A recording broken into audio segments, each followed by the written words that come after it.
Once upon a time, there was a vast white paper country. The ruler of the country was King Compass, because why not? King Compass, walking with two skinny legs, one with a needle point and the other not.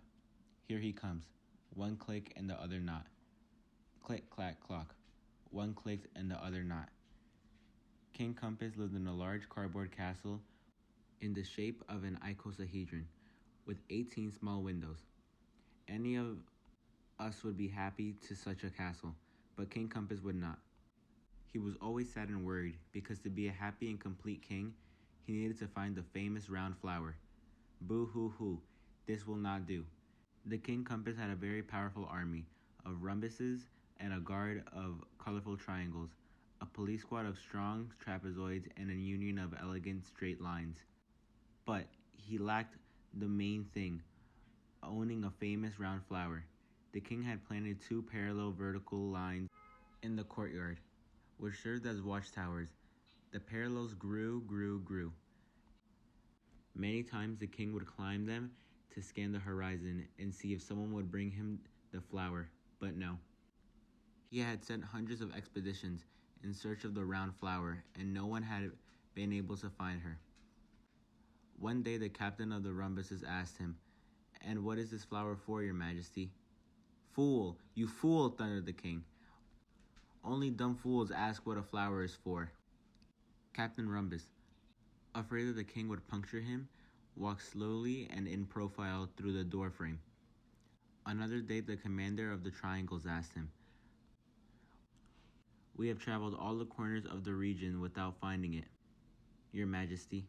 We almost believe that it doesn't exist. May I ask what that flower is for?" "Fool, fool," thundered the king. "Only dumb fools ask what a flower is for." The commander of the triangles, fearful that the king would prod him, walked slowly and profiled through one of the 18 windows of the palace. Another afternoon, the secretary of the Straight Line Union appeared before the king, and the impudence to tell him, "Wouldn't you like to get something else more useful, your majesty? Because after all, what is a flower for?" "Fool, you fool," thundered the king. "Only fools ask what a flower is for." Poor Miss Line, afraid that the king would puncture her, slipped through a little hole in the floor. Shortly afterwards, the trapezoid arrived, battered and melancholic after a long expedition, and, "Did you find the round flower?" the king asked impatiently. "No sign, your majesty." "And what the hell did you find?" "Ice cubes, 3 dice, a ruler, and a box." "Enough! I'm sick of angles and lines and points. You are all squares.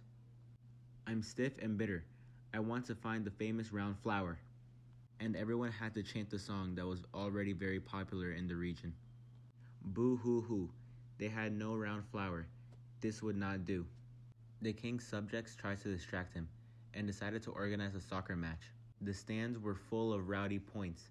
The rhombuses defied the triangles. To make it short, the triangles won by 1-0. Singular merit if one takes into account that the ball was a cube. The captain of the rhombuses went to mourn his defeat in a corner. The commander of the triangles, tired and victorious, approached the king. "And, did you like the game, your majesty?" "Bah-ha-ha," said the king, distracted and always with his fixed idea. "Let's not waste time with soccer matches. Tomorrow we're all going on an expedition." "Tomorrow? But we are all tired, your majesty. The game lasted 7 hours.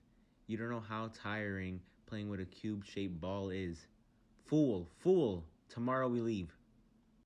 Early in the morning, the king reviewed his troops. He had decided to lead the expedition himself. Rhombuses, squares, triangles, trapezoids, and straight lines lined up. Dead tired and escorted by a few points enrolled as volunteers. They all go there, in search of the famous, mysterious, and whimsical round flower. The Compass King's expedition traversed desolate pages of notebooks, rivers of India ink, thick forests of pencil shavings, ridges of erasers, searching, always searching for the happy round flower. They searched all the angles, all the corners, all the twists and turns, under the wind, the rain, the hail, and the blast. I give up, said the king at last. Perhaps all of them are right, and the happy round flower does not exist. Maybe they were not fools after all, the king thought. Let's go back home, said the king.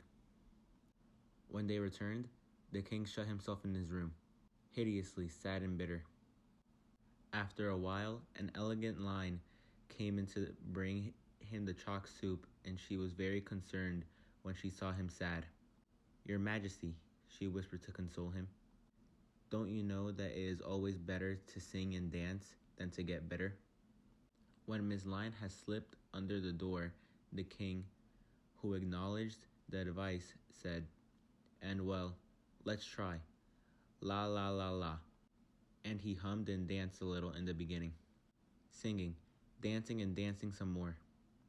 He had discovered to his surprise that he had drawn a beautiful round flower on the floor of his room, and he kept dancing until he drew more flowers and more round flowers that soon became a garden.